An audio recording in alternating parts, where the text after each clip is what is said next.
Georgia Gold Rusher, opening at Six Flags Over Georgia in 2025.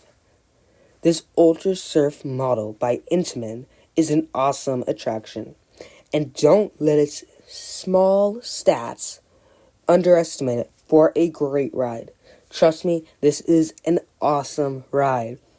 And it's definitely amazing, especially with that retheme that Six Flags Over Georgia did before it opened in 2025, instead of opening it in 2024 under the name Georgia Surfer.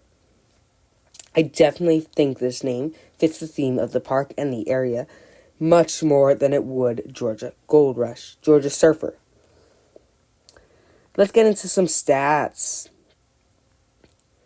This ride has a track length of 590 feet, a maximum height of 144 feet, a top speed of 60 miles an hour, 0 inversions, and multiple elements. But keep in mind, this ride is a spinning coaster. Although it might not spin that much since it is a straight track, it still gives a gentle spin, which Intamin is working to still increase, I hear. But eventually, I believe this ride will be spinning much more, and I really trust Six Flags Over Georgia to maintain this and keep it awesome. Especially maintaining these water effects on Georgia Gold Rusher. You can view some amazing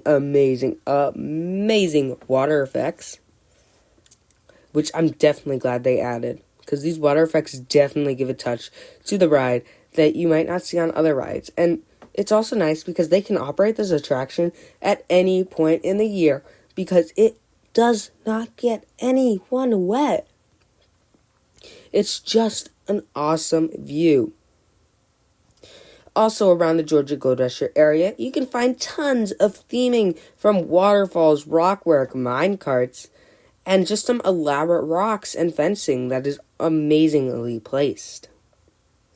I definitely think Six Flags Over Georgia went all out for this attraction, and I'm really glad with the new Six Flags that we will be seeing more coasters eventually like this coaster, because it's definitely the direction I would like to see Six Flags heading.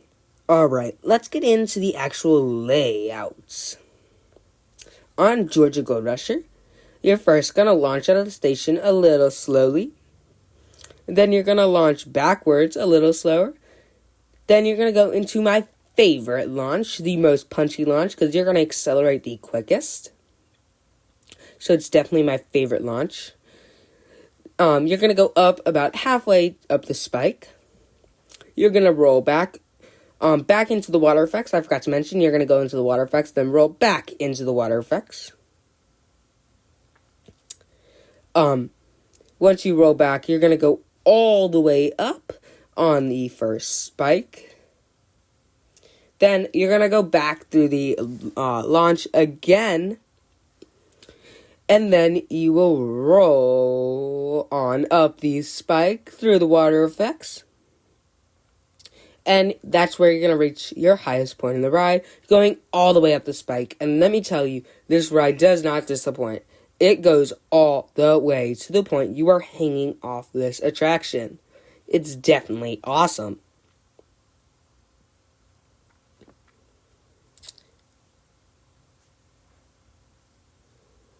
Unfortunately, the capacity of this ride is a little unfortunate. Speaking that it is a one-train ride, and there was no option to add a second train. Unless they added a turntable, which I am a little sad they did. They did this at Six Flags Over Texas with Aquaman Power Wave, and it definitely delayed that attraction's opening for a while. But it's alright.